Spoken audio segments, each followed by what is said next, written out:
Bonjour les amis drifters, j'espère que vous allez bien. Aujourd'hui, on va faire le test d'un nouveau jeu que je viens tout juste de recevoir. Voilà le paquet. Avant de l'ouvrir, je veux vous souhaiter la bienvenue sur la chaîne Drift Toys. Mon nom est Riti, alias Pépé, et sur cette chaîne, on va découvrir toutes les façons de faire du drift de façon accessible et abordable. C'est parti pour le déballage. Wow, je sais ce que vous allez me dire. Pépé, t'es trop fort. Alors comme vous pouvez le voir, aujourd'hui on va partir à la découverte d'une voiture radiocommandée. Elle a une particularité, c'est que celle-ci possède un stabilisateur gyroscopie. Ça va beaucoup vous aider lorsque vous êtes débutant à stabiliser votre drift et à éviter de partir en tête à queue. Donc on peut voir aussi en fait que c'est un modèle prêt à l'emploi qui est à 4 roues motrices, qui possède des phares avec une batterie LiPo et puis un contrôle électronique de stabilité en combinaison avec le stabilisateur gyroscopique et des roues tout-terrain. En fait, on voit bien ici, en fait, le modèle que c'est. En fait, c'est une copie de la voiture Honey Truck de Ken Block. Donc ici, on voit les roues tout-terrain, donc de rallye, je dirais, en fait, qui sont des roues un petit peu plus molles, caoutchoutées.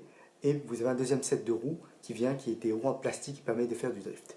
Donc il existe en deux variantes, en fait. Donc on a le modèle ici, qui est un pick-up, et puis le deuxième modèle ici, qui ressemble un peu à une Mustang.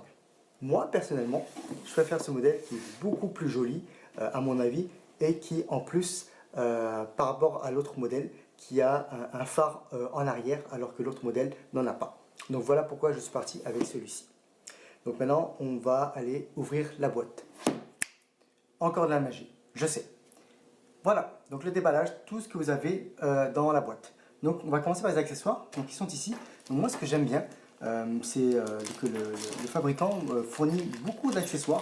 Je trouve ça vraiment très sympathique, on n'a pas besoin d'aller chercher, même si c'est des choses qui ne coûtent pas cher en tant que telles. C'est super intéressant de les avoir et c'est très pratique finalement. Donc on a un tournevis, ici en croix, donc cruciforme, qui permet de faire dévisser les pièces. On a ici une clé Allen, d'accord. On a d'autres, je ne sais pas comment on appelle ça, c'est des clips, je pense. Donc 4 clips qui sont phonés en plus. Ici, je pense que c'est des rechanges pour le bras, je ne sais pas comment on appelle ça, le bras pour, au niveau des roues. D'accord, on va regarder ça tout à l'heure en détail. Et ici, on a une clé en fait pour pouvoir changer les roues. Donc comme vous pouvez voir, j'ai déjà changé les roues. En fait, donc il y avait ces roues là qui étaient sur la voiture. Donc c'est les roues de rallye que je vous disais. Vous voyez ici, donc elles ont des rainures pour avoir un peu plus d'adhérence et elles sont un petit peu molles pour pouvoir avoir mieux collé à la route finalement. Donc je vous ai fait une petite présentation. Puis là, j'ai installé donc les roues de drift directement sur la voiture pour vous éviter d'avoir à vous taper tout ça. On voit ici la batterie, le chargeur, pardon, donc le chargeur de batterie qui est en USB. Puis la prise ici pour charger la batterie. On va mettre tout ça de côté. D'accord. On a le manuel ici. Donc ce qui est intéressant, en fait, c'est que dans le manuel, en fait, il est en couleur. Donc déjà, c'est quelque chose d'assez sympathique. Et puis, on peut voir, en fait, qu'il vous explique un petit peu le fonctionnement du véhicule. Et à la fin, on a vraiment le détail de toutes les pièces. Si jamais on brise quelque chose, vous voyez ici, avec le numéro de référence pour pouvoir les commander facilement. Donc voilà, donc super manuel, je trouve. Quelque chose qui est utile parce qu'en général, pour les manuels, on n'en a pas vraiment besoin. Là, on passe ici à la télécommande. Donc, vous voyez, on a ici une télécommande du type pistolet, en fait, avec une roue qui fait office pour tourner finalement, de volant, qui est en mousse, ici, vous voyez, donc qui est très agréable à prendre en main. Donc, on voit ici qu'il y a une jante avec le disque de frein et l'étrier de frein. Vraiment très cool comme design. Donc, on va commencer par le dessus. Alors ici, on a finalement le contrôle de SP. Donc on peut doser la quantité de stabilité, donc du gyro. On peut le mettre à off, puis on peut monter progressivement ou le descendre progressivement. Donc c'est vraiment très bien comment ils ont fait ça. Ici, on a le steering trim.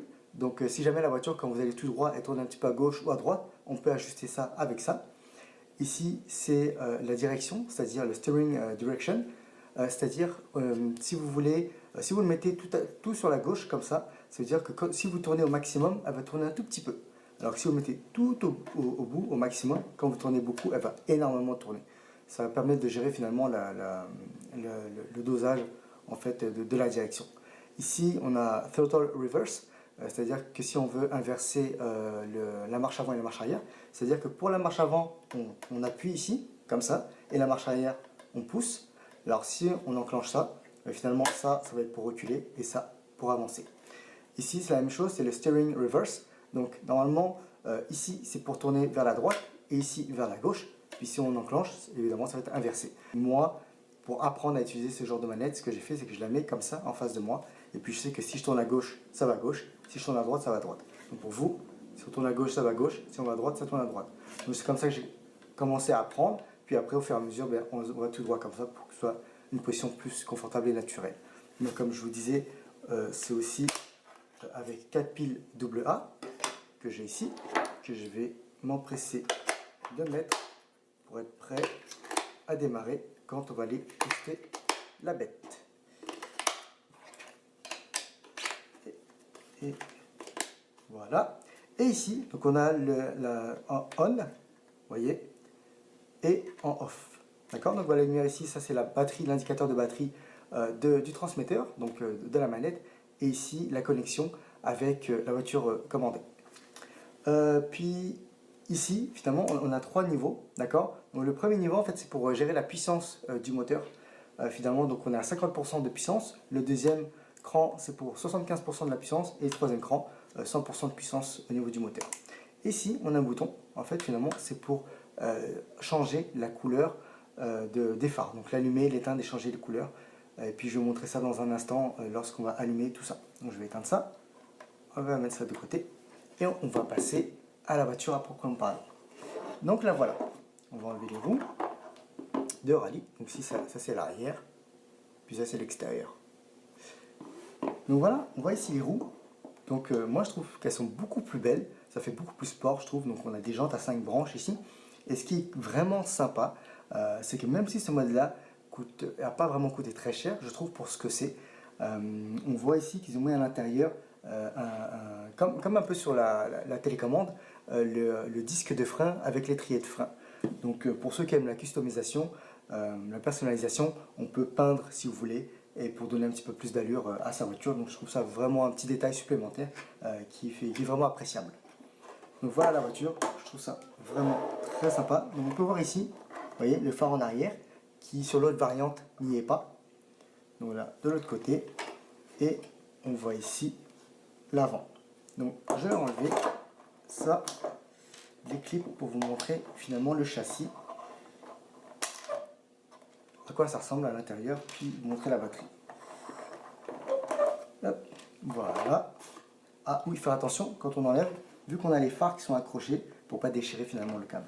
Alors, on voit ici le moteur, la batterie et ici le contrôle électronique de stabilité avec le gyroscope qui est inclus. Puis ici on a le cerveau, je ne sais pas exactement ce que c'est, mais je vous laisse vous renseigner. Moi je ne suis pas un expert en voiture télécommandée, mais je suis un fan, comme tout gamin se respecte.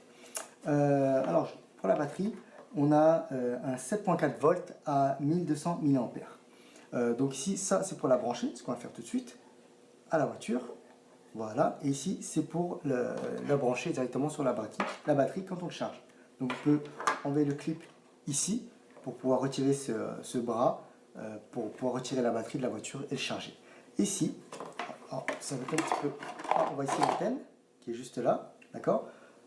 Puis ici, on voit finalement le bouton, je trouve qu'il est vraiment mal placé, le bouton on et off qui est juste là, vous voyez c'est marqué power, donc il faut appuyer dessus pour l'allumer. Et vous voyez qu'elle a en fait des amortisseurs aussi, donc vous voyez ici indépendant sur chaque pneu. Donc ce qui est vraiment bien si vous aimez plus le côté rallye ou vouloir faire des sauts avec ou quoi que ce soit. Donc ce qui n'est pas le cas pour moi personnellement parce que j'aime bien prendre soin de mes affaires et aussi parce que moi ce qui m'intéresse c'est le drift et dans le drift le but c'est d'éviter les obstacles en passant très proche et en montrant le maximum de contrôle possible. Alors, on va skipper cette partie et me revoilà. Alors, on va mettre ça de côté. On va allumer la bête. Vous voyez, c'est pas évident, il faut que je passe mon doigt par en dessous comme ça pour aller chercher le bouton. Quand ça s'allume, waouh! En arrière aussi, super. Et quand c'est synchronisé avec la manette, donc on a juste allumé, et vous voyez, hop, dès que c'est connecté, ça s'arrête de clignoter ici et ici aussi. Donc pour montrer au niveau des phares, voyez, il y a une combinaison en fait de rouge et de blanc. Donc si on appuie une fois ici, ça s'éteint. On appuie en blanc seulement, ça met les deux, ça éteint, et juste en rouge. Alors la particularité, quand vous êtes seulement avec les phares rouges, c'est que l'arrière reste éteint. Vous voyez, là, on a tout allumé. Là, tout est éteint, évidemment. Donc quand c'est en blanc, c'est allumé aussi. Et là, voilà. Voilà, donc on va passer au test. Et puis, ben, je vais vous revenir sur les premières impressions à chaud. Allez, c'est parti.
Honnêtement, ça décoiffe. C'est un modèle, c'est super, c'est super. Pour être honnête avec vous, c'est ma deuxième voiture télécommandée. La première, je l'ai eue il y a 5 ans, puis c'était un modèle, je pense, 1,24e ou 1,32e, donc beaucoup plus petit que ça. Elle faisait à peu près cette taille-là en comparaison, et ce qui fait en fait qu'elle était plus légère. Et le problème qu'elle avait, c'est que du fait du poids, finalement, au niveau des drifts, il y avait beaucoup moins d'inertie, donc on n'était pas capable de faire de longs drifts. C'était difficile, ça demandait beaucoup de maîtrise, alors qu'avec celle-ci, honnêtement, après 10-15 minutes, vous avez l'impression d'être un pro.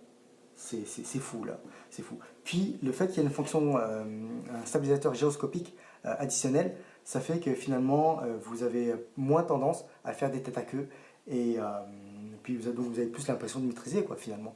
Puis après, au bout d'une demi-heure, si vous voulez, vous pouvez complètement mettre à off le stabilisateur et puis ben voilà quoi. Puis sinon vous pouvez le doser, vous pouvez être 5%, 10%, comme vous voulez. En fait, vous pouvez le tourner vraiment au degré près, entre guillemets, pour le doser, c'est génial. Franchement, pour le prix que ça m'a coûté, ça vaut vraiment le coup. J'ai payé environ 90 $ canadiens, ce qui pour ce genre de véhicule est vraiment donné. Pour toutes les options qui viennent avec, le fait qu'il soit prêt à l'emploi, qu'il y ait des phares, qu'il y ait un gyroscope inclus, puis le design je trouve vraiment sympathique, elle a vraiment une belle gueule, surtout avec les phares en fait, c'est vraiment un petit plus en fait qui fait que finalement ben, je l'aime bien, vous voyez, ça donne un côté plus, vous voyez, par rapport à d'autres véhicules, c'est vraiment sympa. Puis la manette a vraiment une bonne prise en main, elle est très agréable, elle n'est pas très lourde.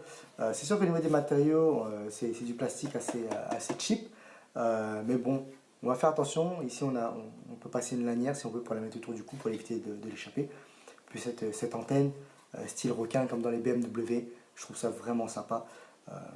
Elle est vraiment complète. Honnêtement, elle est complète. Franchement, allez-y, sautez dessus. Si vous aimez les voitures télécommandées, vous aimez le drift, allez-y. Je sais que là, je l'ai commandé il y a 3 semaines parce qu'elle vient de Chine. Je l'ai pris sur AliExpress, mais je sais qu'elle est aussi sur Banggood. Le prix a augmenté depuis. Donc je pense qu'aujourd'hui, elle doit être à 125 $ avec une batterie. Il y a des modèles avec plusieurs batteries si vous voulez.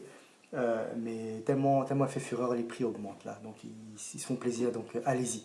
Si vous aimez, le modèle c'est le SG1603. Si vous préférez l'autre variante, vous voulez voir d'autres images, des vidéos d'autres, l'autre modèle qui ressemble à une Mustang, c'est la SG 1604. Sur ce, les amis drifters, je vous souhaite une bonne santé, driftez en toute sécurité et on se revoit une prochaine fois. Allez, bye les amis.